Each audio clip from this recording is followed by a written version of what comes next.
da visão interior. Com as cores que usa por dentro, julga os aspectos de fora. Pelo que sente, examina os sentimentos alheios. Na conduta dos outros, supõe encontrar os meios e fim das ações que lhes são peculiares. Daí o imperativo da grande vigilância para que a nossa consciência não se contamine pelo mal. Quando a sombra vagueia em nossa mente, não vislumbramos senão sombras em toda parte. Junto das manifestações do amor mais puro, imaginamos alucinações carnais. Se encontramos um companheiro trajado com louvável apuro, pensamos em vaidade. Ante o amigo, chamado à carreira pública, mentalizamos a tirania política. Se o vizinho sabe economizar com perfeito aproveitamento da oportunidade, fixamo-lo com desconfiança e costumamos tecer longas reflexões em torno de apropriações indébitas. Quando ouvimos um amigo na defesa justa, usando a energia que lhe compete, relegamo-lo de imediato à categoria dos intratáveis. Quando a treva se estende na intimidade de nossa vida, deploráveis alterações nos atingem os pensamentos. Virtudes, nestas circunstâncias, jamais são vistas. Os males, contudo, sobram sempre. Os mais largos gestos de bênção recebem lastimáveis interpretações. Guardemos cuidado toda vez que formos visitados pela inveja, pelo ciúme, pela suspeita ou pela maledicência. Casos intrincados existem nos quais o silêncio é o remédio bendito e eficaz, porque, sem dúvida, cada espírito observa o caminho ou o caminheiro, segundo a visão clara ou escura de que dispõe.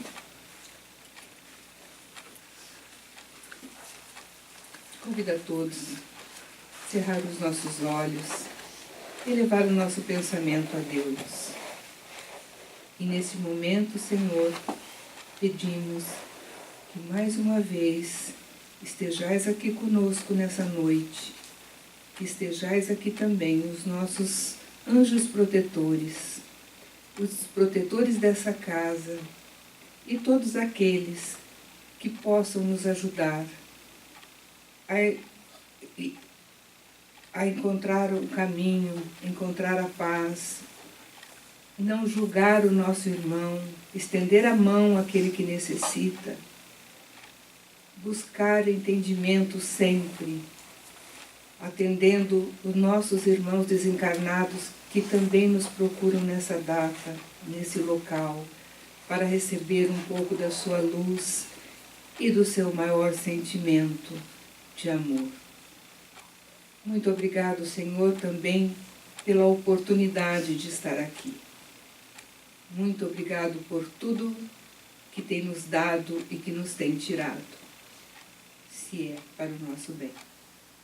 Que assim seja. Que assim seja. E a palestra de hoje, como sempre eu esqueço, Não Julgueis, com Fernando Flores. Obrigado. Esse texto aqui, deixa eu pegar ele. Vamos aproveitar as bengalas psicológicas, todas elas, né? Tem que falar no microfone, né? Aqui o pessoal é chique. Gente, eu tenho que agradecer, primeiro. Agradecer a todos vocês por estarem aqui. Agradecer à direção dessa casa por me dar essa oportunidade de estudar e aprender. Então, muito obrigado a vocês todos, né? Já devem fazer mais ou menos uns 5 anos, talvez um pouco mais, desde a última vez que eu falei no Caminho da Luz. Então, para mim, é deveras emocionante estar aqui. É como retornar a casa, né? Então, eu estou me sentindo até arrepiado. Muito obrigado. Eu peço desculpas a vocês por não usar o PowerPoint, mas eu estava ficando um tanto quanto preguiçoso. Eu estava, depois de muito tempo, que quando eu comecei a fazer exposição, eu sou muito, né, antigo, né, para não falar velho, nós não tínhamos esse recurso. Então a gente tinha que estudar, tinha que, né, trabalhar a mente, procurar maneiras de manter as pessoas com a atenção presa. E com o passar do tempo veio o retroprojetor, né? E nós tínhamos, você lembra? Você ainda era muito criança ainda, muito menina, mas... Aí tinha o retroprojetor, aí ficava aquela coisa, aí tinha uma pessoa para ficar mudando os plastiquinhos ali, né? E até que veio o tal famoso PowerPoint. Olha, não era uma bengala psicológica, era uma cadeira de roda. Uma maravilha, aquela coisa. E com o passar do tempo, eu comecei a ficar preguiçoso. Ao invés de estudar, você faz a palestra? Faço. Com meia hora eu fazia o PowerPoint, estava montado, tá bom. E o que eu tinha que aprender, os ensinamentos que eram para mim, não ficavam em mim. Porque uma coisa que a Ana Magalhães falou comigo quando eu estava... Guimarães. Aí você vai ter... Quando eu estava começando a fazer palestra, eu perguntei para ela, né? Como é que faz palestra? Como é que você faz?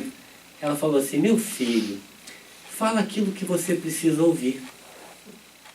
Porque igual a você, estão todos aí. Quando você fala para você, vai servir para alguém.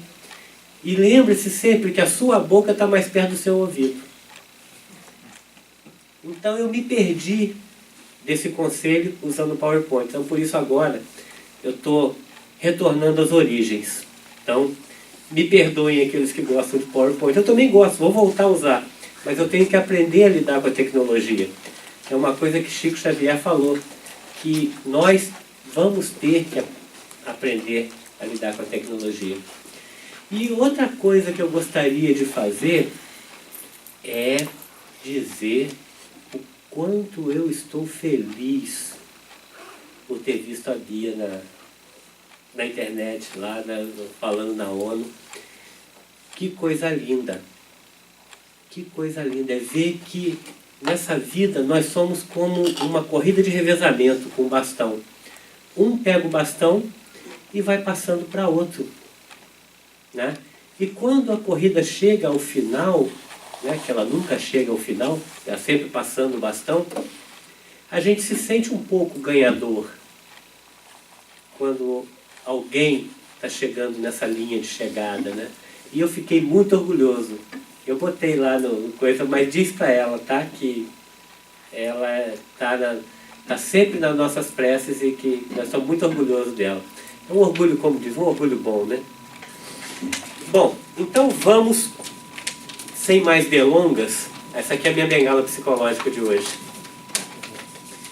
A nossa conversa. Hoje nós vamos conversar.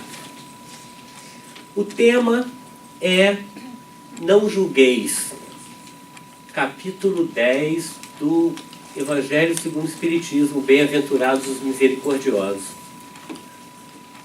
Alguém gosta de ir na fonte? Saber de onde veio? De onde vem essa assertiva de Jesus? Não julgueis. Alguém sabe? Hã? Você falou certinho. É do Sermão da Montanha. Quando a gente ouve falar em Sermão da Montanha, o que a gente lembra? Hã? As bem-aventuranças, né? Normalmente, todo mundo que a gente fala, o Sermão da Montanha, as bem-aventuranças. Aí, para por aí. Aí imagina só, né, segundo contam, né, as escrituras, o pessoal foi se envolvendo com Jesus, aí imagina aquele monte de gente, aí Jesus chega e fala assim, bem-aventurados os pobres de espírito. Você sabe quantas bem-aventuranças são? Vocês sabem? São 9. São 9 bem-aventuranças.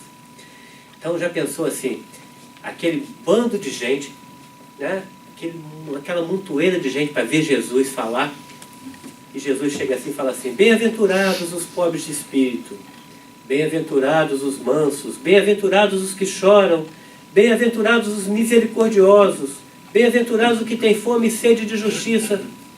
Né? Aí foi a bem-aventurado, depois, agora vocês podem tudo ir para casa que acabou. Mas não é assim. O Sermão da Montanha é um dos discursos mais lindos e mais completos que a humanidade já viu. Toda a moral do cristianismo está ali no Sermão da Montanha. Quem gostar de ler, capítulo Mateus, Evangelho segundo Mateus, capítulo 5, 6 e 7. São os 3 capítulos que falam sobre o Sermão da Montanha. Toda a moral do cristianismo está ali contida. Nós temos aqui, alguém aqui já estudou o Evangelho segundo o Espiritismo? Já, né? O Sermão da Montanha está completo aqui. Porque segundo colocou Kardec, né, o objetivo dessa obra, ele falou assim: para evitar inconvenientes, quer dizer, brigas religiosas, reunimos nessa obra os trechos que podem constituir, propriamente falando, o código moral universal, sem distinção de cultos. Do pedir obtereis, do não vim destruir a lei, até o pedir obtereis, quer dizer, do capítulo 1 até o 27, está o Sermão da Montanha completo aqui, analisado pelos Espíritos. É o Sermão da Montanha. O capítulo 28 são preces espíritas, aquela coisa toda. Então, quem falou que nunca leu o Sermão da Montanha, mas leu o Evangelho, já está lido então. Mas vai na fonte, é sempre bom ir na fonte. Mas Jesus disse o seguinte: não, por isso que é bom a bengala psicológica. A importância do Sermão da Montanha. Quando eu falei aqui, né? Olha, um dos discursos mais lindos, mais profundos, mais didáticos da humanidade, não foi só eu que achei isso, não. Tem um camarada que também, para mim, foi um dos maiores cristãos do século XX, sem ter o rótulo de cristão. Ele disse o seguinte: se perdessem todos os livros sacros da humanidade e só salvasse o Sermão da Montanha, nada estaria perdido. Quem foi que disse? Gandhi, né? Mohandas Gandhi. Ele depois adquiriu o título de Mahatma, né? Grande alma, um grande espírito. E realmente foi uma pessoa fantástica, né? Então nós vemos que não é só a minha opinião, né? Tem mais gente aí, gente muito melhor, mais gabaritada para dar essa opinião. Mas Jesus realmente disse: não julgueis. Mas ele julgava. E aí? Será que é uma daquelas coisas, faz o que eu digo e não faço o que eu faço? Será que era? Será? Em verdade, era. Faço o que eu digo e não faço o que eu faço. Por quê? Ele tinha capacidade, nós não. Ele tinha o conhecimento e nós não. Então é sobre isso que nós vamos conversar hoje. Por que que ele recomendou a nós que não julgássemos? E ele julgava. Vou dizer que ele julgava. Vamos botar assim. Quem já ouviu falar do Evangelho segundo João, da mulher adúltera? Todo mundo já ouviu essa história, né? Jesus julgou. E absolveu, né? Mulher, onde estão aqueles que não te condenam? Que te condenam?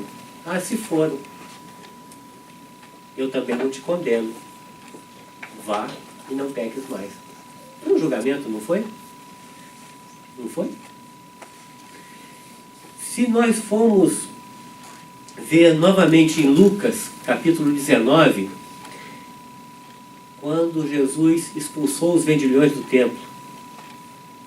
Ele foi enérgico.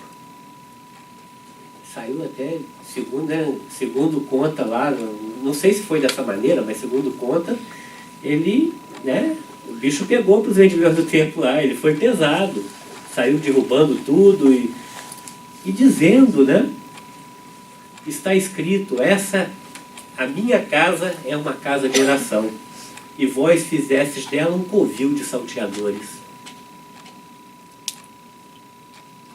O capítulo 20, no capítulo 15 de Mateus também, ele também diz assim: hipócritas, bem profetizou Isaías a vosso respeito, dizendo: esse povo se aproxima de mim com a sua boca e me honra com seus lábios, mas seu coração está longe de mim. É um julgamento também. E eu não vou falar do capítulo 23 de Mateus, que é o capítulo inteirinho, ele julgando os fariseus e os escribas. Só lá no final que ele cita assim: ai de vós, escribas e fariseus hipócritas, que sois semelhantes a sepulcros caiados por fora e cheios de podridão e imundície por dentro. Julgamento. Na nossa vida, nós fazemos julgamentos a todos os dias, toda hora. Não deveríamos, porque nós não conhecemos a história completa, mas fazemos. E nós vamos citar hoje algumas passagens, trazer para o nosso dia a dia o que nós fazemos com a nossa mente, com esses julgamentos que nós fazemos. Vamos voltar ao passado. Eu gosto muito de história, eu sou viciado em história. Lá no ano 363 a.C., nasceu um indivíduo chamado Filipe. Filipe ficou conhecido depois como Filipe II da Macedônia. Ele falou uma frase e criou uma linha de pensamento filosófico-político que diz o seguinte: divide et impera. Dividir para conquistar. Muito utilizado por César, que nasceu depois dele, que usava isso belicamente. E lá nos anos de 1500, um italiano chamado Traiano Boccalini escreveu um tratado político a respeito do dividir para conquistar. E ele dizia, ele falava o seguinte, que deveriam ser feitos, criar ou estimular divisões entre indivíduos com o objetivo de evitar alianças que poderiam desafiar o soberano. Auxiliar a promover e dar poder político para aqueles que estão dispostos a cooperar com o soberano. Fomentar a inimizade e a desconfiança entre os governos locais. Incentivar gastos sem sentido que produzem a capacidade, que reduzem a capacidade de gastos políticos e militares. Olha só, isso foi escrito em 1500, vamos botar assim, 1600. Se nós formos ver a política de hoje, em todos os países do mundo, eles usam essas técnicas. Eles nos dividem, utilizam o nosso orgulho, a nossa falta de coerência de pensamento para nos dividir. E, com isso, nos controlar, nos imperarem. Vamos dar exemplos, como isso acontece. Foram criados para nós rótulos. Que rótulos são esses? Em 1962, não, vamos voltar lá no passado, vamos mais para trás. Durante o Império Romano, nós éramos divididos em duas raças básicas: os romanos e os bárbaros. Todo aquele que não falava o latim era bárbaro. O bárbaro é aquele, porque o romano chegava na terra, invadia a terra, não conseguia entender a língua, eles achavam que a pessoa que falava bá, bá, bá, bá, bá, bá, bá. Então, por isso, o termo bárbaro, né? Com o passar do tempo, nós fomos aumentando esse número de raças.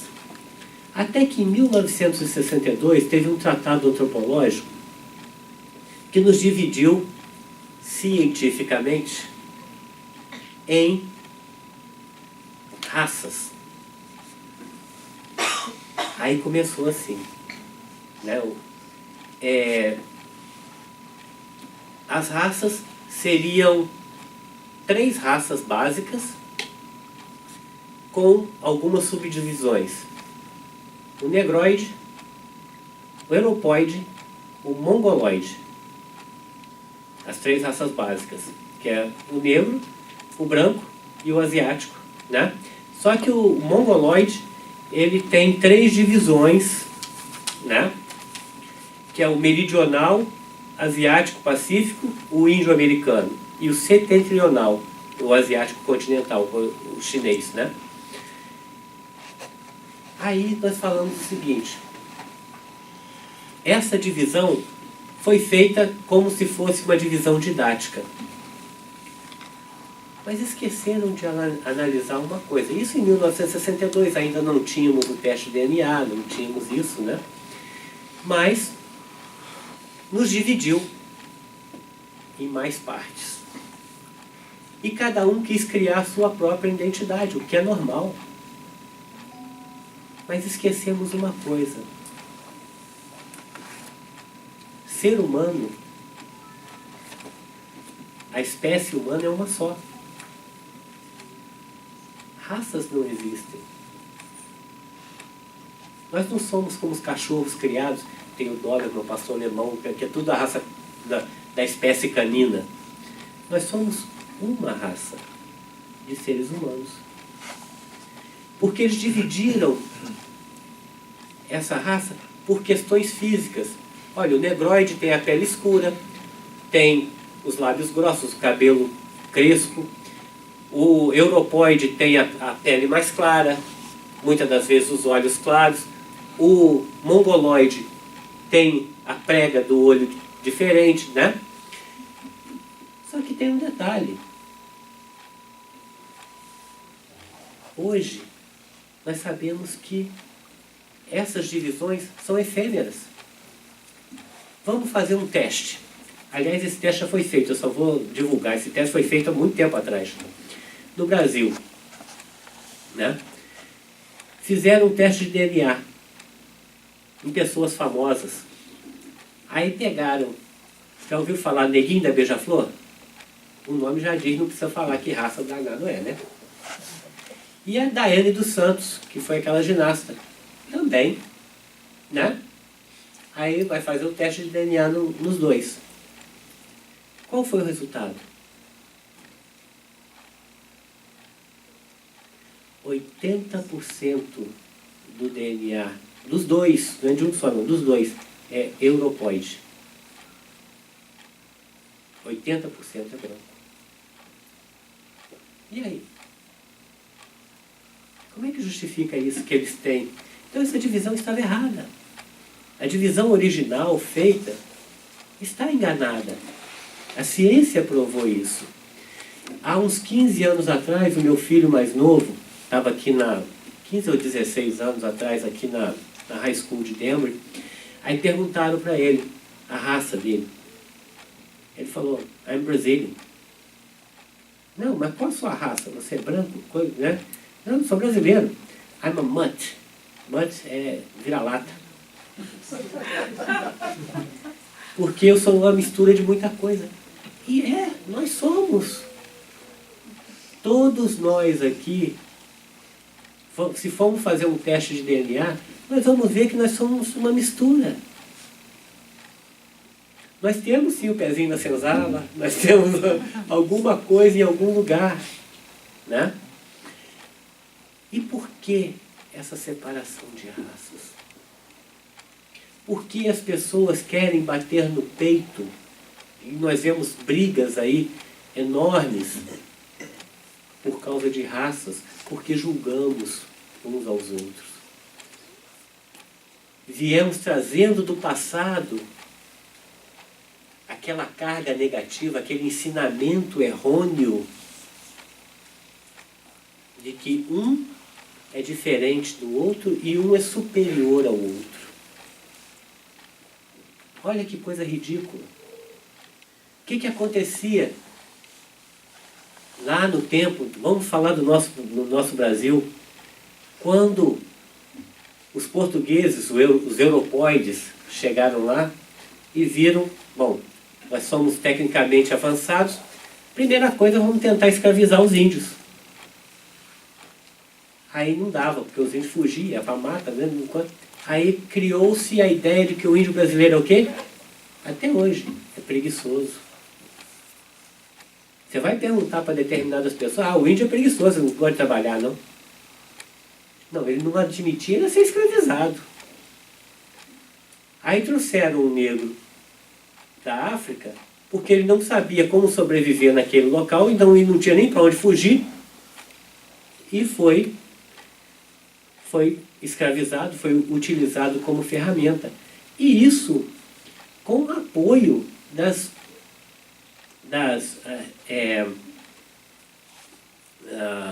autoridades religiosas.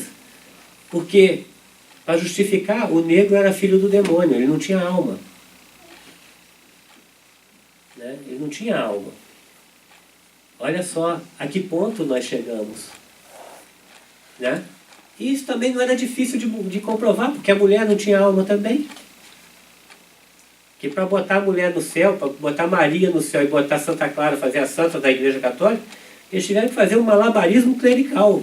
Foi uma briga, porque a mulher não tinha alma. Né? Aí você vê, olha só, nós trazemos conosco todo esse cabedal de conhecimento deturpado que altera o nosso julgamento. Altera a nossa maneira de ver. Olhamos para as pessoas e julgamos pelo lado de fora. O negro, ele não tem alma. Ele é incapaz de aprender. Ele é incapaz de fazer as coisas melhores. Tadinho, ele não sabe. Quando se fala do oriental, hoje se fala com respeito, porque o japonês, principalmente, o chinês ganhando o mercado. Mas antigamente, você sabe como é que usava o termo que era usado para definir a raça, o mongoloide, usava para a pessoa que tinha síndrome de Down. Quem tinha síndrome de Down era mongoloide. Olha só a associação que fazia. Então o oriental não pensa. Olha só a que ponto nós chegamos com a divisão. Alguém lucrava com isso, com essa divisão. Até hoje, nós vemos brigas raciais completamente estúpidas. E nós fazemos parte dela. Vamos na internet agora, há pouco tempo. Teve um ataque terrorista na França, naquela revista do Charlie Hebdo. Né? A internet inteira. Je suis Charlie.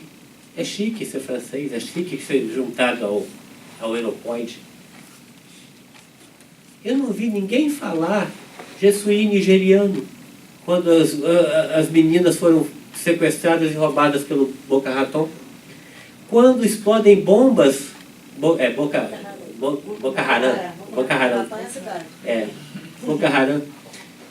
Eu não vi ninguém ninguém fala nada quando a bomba explode lá no Oriente Médio e mata aquele monte de gente, crianças, mulheres. Ninguém se anima, porque não é chique. Eles não falam francês, eles não são europoides. Nós nos distanciamos dele. Mas eles fazem parte da raça humana, assim como nós. Por que a gente não se associa a eles? Por que nós não os amamos como amamos aos franceses? Aqui na América, a briga racial entre os negros e os policiais brancos, preconceito puro. Aí surge o movimento Black Lives Matter. Com certeza que as vidas dos negros importam, como importam todas as vidas, mas nós ainda não chegamos a esse termo. Um motivo pelo qual Jesus disse: não julgueis, porque nós vamos julgar errado. Nós ainda temos muito preconceito. Nós ainda vemos o ser humano de maneira diferente. Ele ou ela é diferente de mim. Não parece comigo? É diferente de mim? Eu desumanizo. É menos do que um ser humano. Isso foi usado várias vezes, em todas as guerras. Hitler usava contra os judeus. Os americanos usavam contra os alemães, contra os japoneses. Chamavam de monkeys. É uma técnica que usa para desumanizar. Para quando você matar numa guerra, você não se sentir culpado. Até hoje fazemos isso. Nos dividimos em raça. E como não estamos satisfeitos, procuramos nos dividir ainda mais com religião. Quantas religiões existem no mundo? É difícil, não tem uma estatística para contar. Mas eles dividiram, né? Quer ver? Só para ter uma ideia, eu não vou falar todas elas não, porque aqui, ó. Isso aqui não é nada, que eu já paguei um monte. Tinha 4 páginas. Tá? Eram 4 páginas. Mas dividiu mais ou menos entre as abraâmicas, né? Que são o judaísmo, o cristianismo, judaísmo, cristianismo e o islamismo, que também é messiânica, abraâmica. E tem as não abraâmicas, que é hinduísmo, né? As teístas, né, que acreditam num Deus, e as não teístas, que não têm Deus, como o budismo. E ali tem uma série. Só dentro do cristianismo tem uma tonelada, né? Entre eles nós, espíritas, né? O problema não é ter a quantidade de religião. Isso não é problema nenhum. Né? Foi perguntado uma vez ao Dalai Lama o porquê de tantas religiões no mundo. A resposta dele foi muito simples: por causa da diversidade humana. Nós somos diferentes, pensamos de maneira diferente, vemos coisas diferentes, observamos as coisas de maneira diferente. O problema é não respeitarmos o direito que o outro tem de ver as coisas diferentes. Esse é o grande problema. Nós não atingimos ainda esse nível de julgamento, de percepção, de dizer o seguinte: olha, você tem o direito de ser diferente de mim. Porque o meu orgulho me diz que eu sou melhor, que o meu é melhor. Quer ver uma coisa? Vamos usar esse evangelho aqui. Alguém pode descrever para mim esse evangelho? Como você vê esse evangelho? Olha, diz para mim, você que está aqui mais perto, você é mais jovem, tem a vista boa. O livro, pelo nome do Allan Kardec, que é o autor, Mormon, Evangelho, segundo o Espiritismo. Uma marca branca, uma faixa que era pertencente ao Caminho da Luz, não é isso? Aí, mas já estava apagada. E é da febre. E é da febre. Se eu disser para você que eu estou vendo aqui uma faixa amarela, estou vendo um livro, né, eu não posso descrever a cor direito, porque né, é um meio marrom, meio amarelo, meio, né? E eu não vejo nada disso que você viu. Eu só vejo aqui um código de barra e umas letras que eu não consigo ler, que meu olho não canta. Eu estou descrevendo a mesma coisa que você? Mas é o mesmo objeto. Eu estou vendo de maneira diferente porque eu estou olhando de um lado diferente. Tem uma fábula, né? Diz que vários cegos foram levados a encostar num elefante. Já conhecem essa história? E cada um vai descrever o elefante. Quem tocou na tromba falou que o elefante parecia uma cobra. Quem tocou na pata falou que o elefante parecia uma pilastra. Quem tocou no rabo falou que o elefante parecia um porco. Quem estava certo? Cada um sob o seu ponto de vista. Cada um sob a sua maneira de ver. Agora, o problema todo é nós não respeitarmos esse direito que o indivíduo tem. Muitas vezes eu já ouvi falar a causa das guerras do mundo é a religião. Eu digo não. Não é a religião. Religião nenhuma prega guerra. A causa da guerra do mundo é o homem. Nós não prestamos atenção quando Jesus disse: haverá muitos falsos cristos e falsos profetas que irão produzir prodígios e enganar até os escolhidos. Nós estamos esperando só Cristo dentro do cristianismo. Mas Cristo quer dizer ungido ungido de Deus, né? Ele queria dizer o seguinte: vai aparecer gente de qualquer lado que vai pregar a guerra, que vai dizer coisas erradas, vai levar uma multidão de seguidores para o caminho enganoso. Isso tem. Nós falamos do cristianismo, né? O cristianismo prega a paz. Vai lá ler antes do cristianismo, a Bíblia inteira. Leia lá o Velho Testamento para ver se tem alguma coisa que prega a paz ali. Quantas guerras? O não matar não era tão seguido assim, não. Davi matou à vontade. E está tudo lá na Bíblia. Porque Deus botou no caminho dele. Deus que mandou, né? É como quem diz assim: eu não matava, não. Quem matava era Deus, eu só fazia o corte. Né? E era bem por aí. Aí o pessoal fala do Alcorão. O Alcorão tem um jihad. Tem. Aqui também tem um jihad.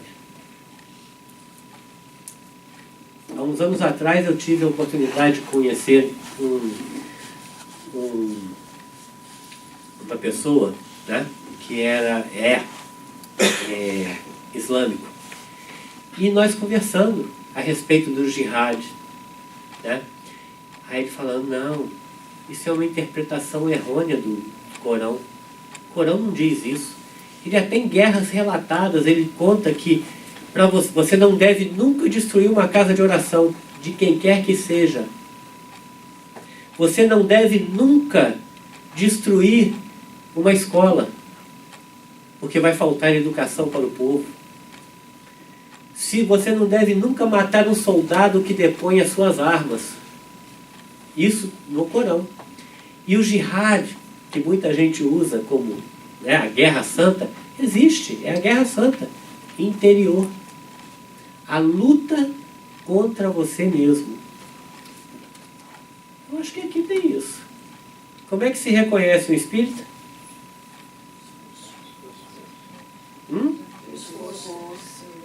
Não, pode falar.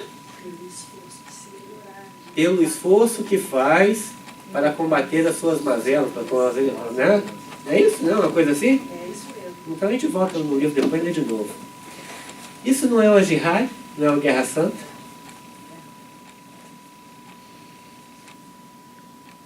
Por que nós ficamos tão escandalizados com determinadas coisas? Falta de conhecimento.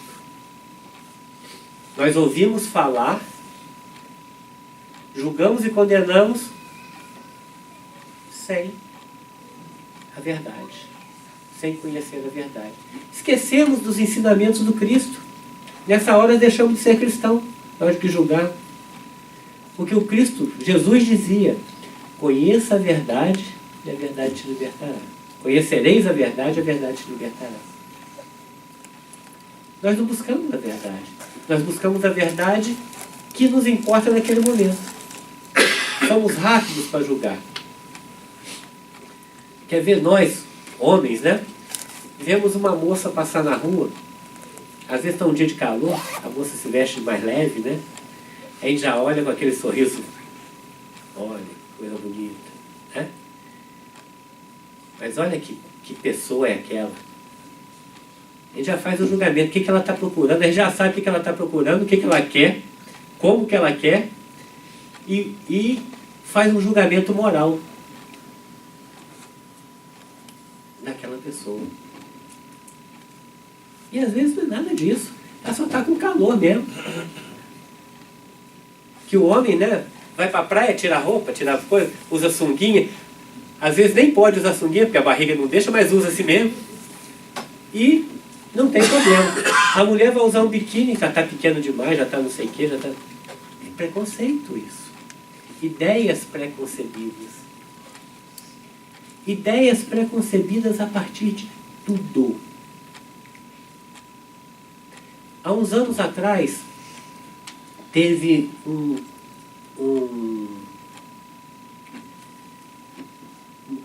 dos vários, né, assassinatos em massa, assassinato em série em Seattle, aqui nos Estados Unidos, mas em Seattle esse, lá na costa oeste. Foi chamado Green River Killer, né, o assassino do Rio Verde. Ele matou, foi um dos mais prolíferos assassinos. Ele matou muitas mulheres. Duas coisas me chocaram. Eu vi o julgamento dele, que passou pela CNN, eu vi o julgamento dele. Duas coisas me chocaram. A primeira foi ele falar o porquê. Ele matava porque eram prostitutas. Eram prostitutas, então ele achava que a sociedade não ia se importar com elas. Então as primeiras 20 realmente ele matou, ninguém se incomodou. Foi quando ele matou uma mãe de família que começaram a correr atrás. Por quê? A vida de uma pessoa que se prostituiu vale menos do que a minha?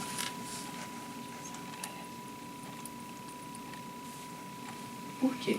A gente nunca sabe o que aconteceu e não quer saber. Muitas dessas meninas foram sequestradas, são escravas brancas até hoje. A máfia as pega e se não fizer, mata a família. No México, ou na China, ou no Japão, existem. Então, a gente não sabe, mas já julga, não, ela gosta dessa vida. Como é que falavam antigamente? Mulheres de vida fácil. Vai viver a vida para ver se é fácil. Vai ver se tolerar aquilo é fácil. Né?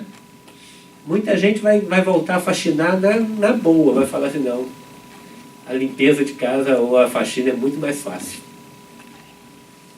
Mas nós julgamos. Julgamos as pessoas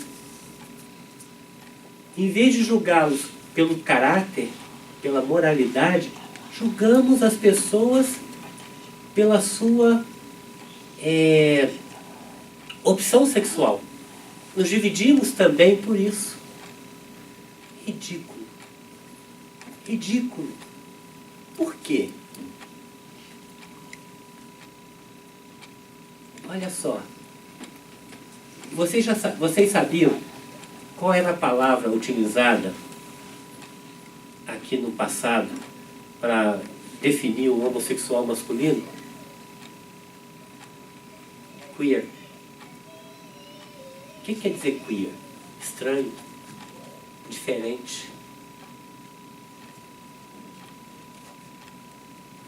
Até que alguém, no meio da década de 80, falou assim: I'm not queer.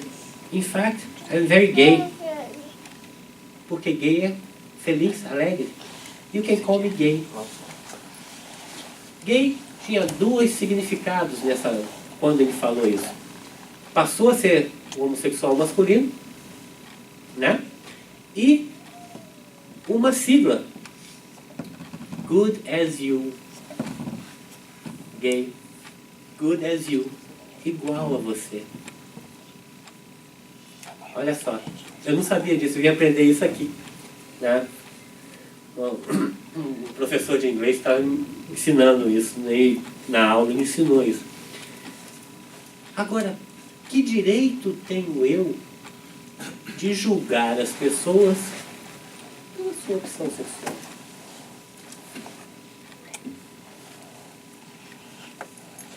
E atacá-las? Dizer que são moralmente inferiores? Por quê? Então quer dizer que a pessoa heterossexual ele não é safado? Tem safado de toda cor, de todo jeito, toda cor. Tem gente boa de todo jeito. Eu tenho amigos homossexuais que são irmãos para mim. São irmãos. E a pessoa, se eu fosse homofóbico, eu ia perder a oportunidade de ter grandes amigos. Mas eu já fui. Eu vou confessar, eu já fui homofóbico. Eu fui criado assim. Eu já fui um período, né? Aí eu posso falar agora de cadeia, não pega, não é contagioso, né? Não causa mal nenhum, causa até bem você ter contato. Chamar de amigo, chamar de irmão. Mas eu já tive os meus preconceitos também, né? Não admitir isso seria estar mentindo. Já tive os meus preconceitos. Até que um dia, eu vi um vídeo. Era um casal de homossexuais em que um deles contraiu AIDS e o outro estava cuidando dele. O parceiro estava cuidando dele e filmou até o desencarne.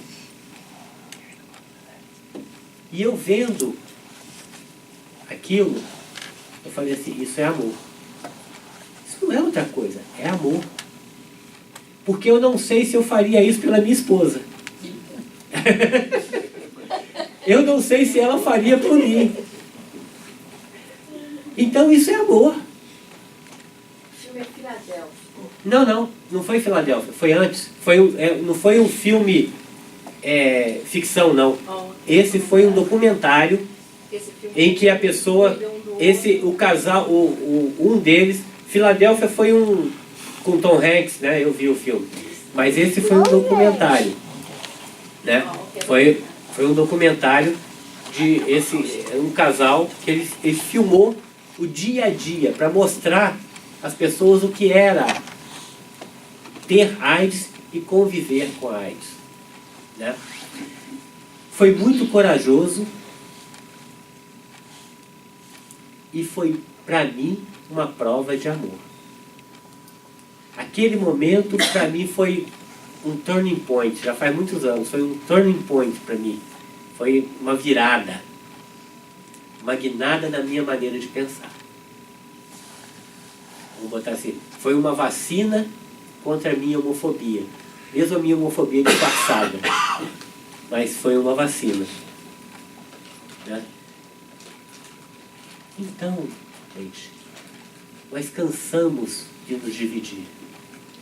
E principalmente, nós que temos a convicção espírita, nós termos essas ideias preconcebidas, esses preconceitos, para nós não faz muito sentido.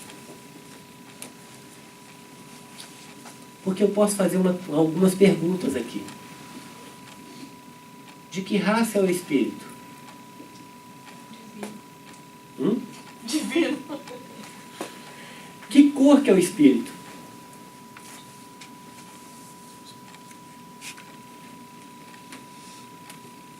Né? A única coisa que a gente sabe é que a vida no universo que falaram aí que tem a forma humana, mas a forma humana é o contorno, né? E o resto? Tem cabelo liso, tem cabelo, né? Tem cabelo, né? Como é que fica? Qual o sexo dos espíritos? Se hoje eu encarno homem, amanhã eu posso encarnar mulher, qual o sexo que tem o espírito?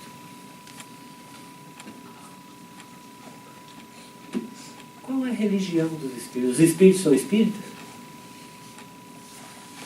Qual a religião dos espíritos? Então pergunto eu, por que nós nos dividimos? Por quê? Faz sentido? Faz sentido nós nos dividirmos? É uma pergunta que cada um tem que fazer para nós. Cada um vai fazer para si mesmo essa pergunta. Faz sentido eu olhar para o meu irmão e vê-lo diferente do que sou? Faz sentido eu julgá-lo pela aparência? Faz sentido eu julgar esse livro pela capa? Sem nunca ter aberto para ler? O que é importante? A forma como ele se apresenta ou o conteúdo que ele traz? Vamos buscar lá novamente, que teve um homem que encarnou na Terra, que segundo o Livro dos Espíritos, ele foi, é para ser nosso guia e modelo. Quem é ele? Jesus, né? Tem uma vez que Jesus falou, eu vou lembrar aqui que ele falou, a respeito de uma coisa. Ajuntai tesouros nos céus, não ajuntai tesouros nas terras, onde a traça e a ferrugem consome e onde os ladrões roubam. Não é assim? Ajuntai tesouros no céu, onde as traças e a ferrugem não corrói, nem os ladrões roubam. Que tesouros são esses? São as virtudes, né?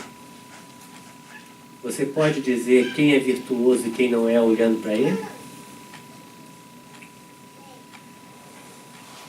Você pode dizer quem é virtuoso e quem não é pela cor? Então nós vamos ter que abrir o livro. Nós vamos ter que conhecer as pessoas. Nós vamos ter que abrir o nosso coração para as pessoas. Nós vamos ter que aprender a amar essas pessoas. Para que possamos tecer o julgamento. Vamos falar novamente desse julgamento. Jesus disse assim: não julgueis para não serdes julgados. Porque com a dureza que julgais, sereis julgados. Com a mesma medida. Com a mesma medida que julgais, sereis julgados. É isso? Interessante, né? Por que ele diz isso? Para que usarmos de misericórdia. Então, para usarmos nós mesmos como parâmetro. E ainda chama a nossa atenção, né? Hipócritas, por que quereis tirar o cisco do olho do seu irmão se tem uma trave no seu? tirai primeiro a trave do seu olho, para depois procurar julgar o irmão. Tirar o cisco do olho do irmão. Olha só a profundidade dessas palavras. E para exemplificar, para deixar bem claro, ainda faltam uns minutinhos ainda, né? Mas já está na hora de acabar. Para exemplificar e deixar bem claro o porquê que nós não podemos julgar. Nos meus tempos que eu trabalhava aqui em Denver, que eu fazia limpeza, né? Casa, carpete, escritório, aquela coisa, tinha um cliente meu que era juiz. Eu não sei se ele aposentou, né? Ele era juiz na corte, da Superior Court de Waterbury, né? Ele mora aqui perto, mora aqui em Denver. E uma das poucas vezes que eu fui lavar o carpete na casa dele, que eu o encontrei, eu perguntei para ele, né? Como é essa coisa de julgar? Como é julgar? É difícil julgar? Você não se sente pesado, né, em julgar? Ele era católico ortodoxo grego, né? Então ele tinha um conhecimento também do cristianismo, e ele falava, né, essa história do não julgueis, né, para não ser julgados, conhecia o ensinamento. E eu falava, e como funciona esse ensinamento do não julgueis? Aí ele falou assim, olha, se você é o tipo de pessoa que gosta de tomar atalhos da vida, você não serve para fazer julgamento. Porque você primeiro tem que ouvir um lado, depois ouvir o outro. E ver, e ter, principalmente, um conhecimento profundo da lei, para ver aonde que a lei se encaixa, aonde que a lei se enquadra, que quem faz o julgamento não é você, é a lei. Você só segue o que a lei diz. Então, é como se ele tirasse dele a responsabilidade de falar, não, quem julga é a lei, eu só o enquadro na lei. Né? Agora que é o problema.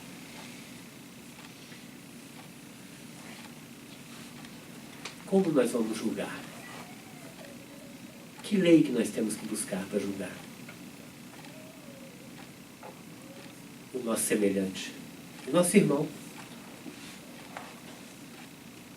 Que lei que eu tenho que buscar para julgar o nosso irmão?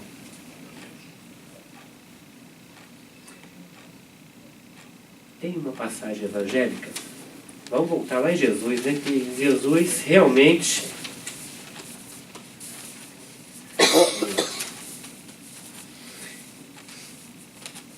realmente nos deixou tudo. O problema é a gente saber onde é que vai buscar.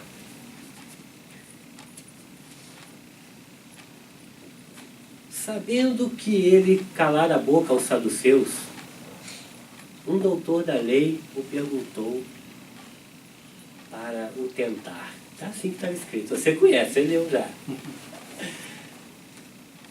Mestre, qual é o maior mandamento?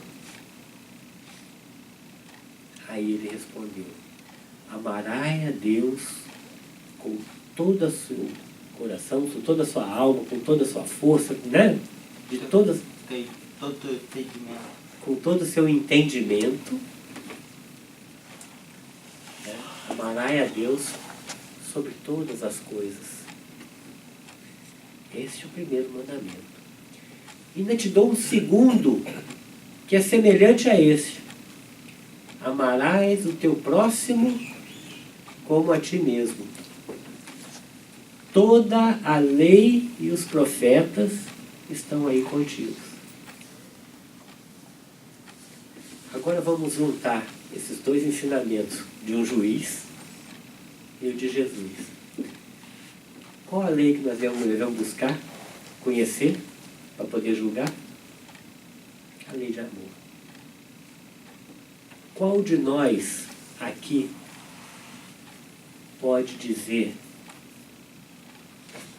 eu tenho conhecimento profundo da lei de amor?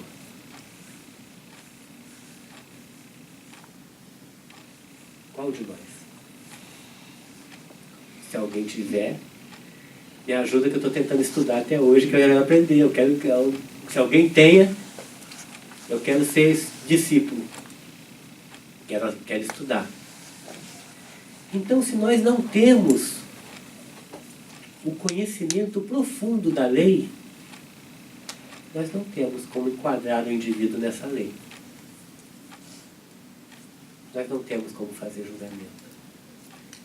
Então, por isso que eu disse no início que Jesus podia e nós não podemos. Jesus disse: não julgueis, mas ele julgava, porque ele tinha conhecimento de causa. Ele sabia o que ele estava fazendo. Ele tinha e tem, não tinha, ele tem o conhecimento profundo dessa lei de amor. E nós não. Ele pode enquadrar cada um de nós dentro dessa lei de amor. E nós não. Nós não podemos. Nós não aprendemos a amar o semelhante. Nós ainda não vemos o outro como semelhante. Nós vemos o outro como o diferente, o queer, o diferente, o estranho. Nós temos medo. Nós ainda vemos, no meu tempo, né? A gente via em televisão em preto e branco, né? Muita gente não sabe o que é isso, né? Televisão em preto e branco, como é que a gente distinguia no faroeste o mocinho do bandido? O bandido sempre tinha chapéu preto. Assimilou. Chapéu preto era o mal. Então, até hoje, nós vemos as coisas de maneira diferente. Aquele que é diferente de mim é o errado. Eu sou o certo. Então, como nós estaremos qualificados para julgar alguém? Então, por isso que Jesus deu aquela recomendação como uma forma de: faço o que eu digo, mas não faço o que eu faço, porque você não pode fazer ainda. E isso, no Evangelho segundo o Espiritismo, aqui na minha colinha aqui, ó. No capítulo 10, no item 13, Kardec diz assim: Jesus não podia proibir de se reprovar o mal, pois ele mesmo nos deu o exemplo disso e o fez em termos enérgicos. Mas quis dizer que a autoridade da censura está na razão da autoridade moral daquele que a pronuncia. Tornar-se culpável daquilo que condena dos outros é abdicar dessa autoridade. E mais ainda, arrogar-se arbitrariamente o direito de repressão. Consciência íntima, de resto, recusa qualquer respeito e toda submissão voluntária àquele que, investido de algum poder, viola as leis e os princípios e que está encarregado de aplicar. A única autoridade legítima aos olhos de Deus é a que se apoia no bom exemplo, é a que resulta evidentemente das palavras de Jesus. Então, realmente, nós não estamos qualificados a julgar. Ainda. Então, é importante que nós reconheçamos isso. É importante que nós comecemos a nos olhar como iguais que somos, cada um com as suas dificuldades, cada um com a sua maneira de ver as coisas e, principalmente, que passamos a nos respeitar como seres humanos que somos. Gente, muito boa noite e muito obrigado mais uma vez.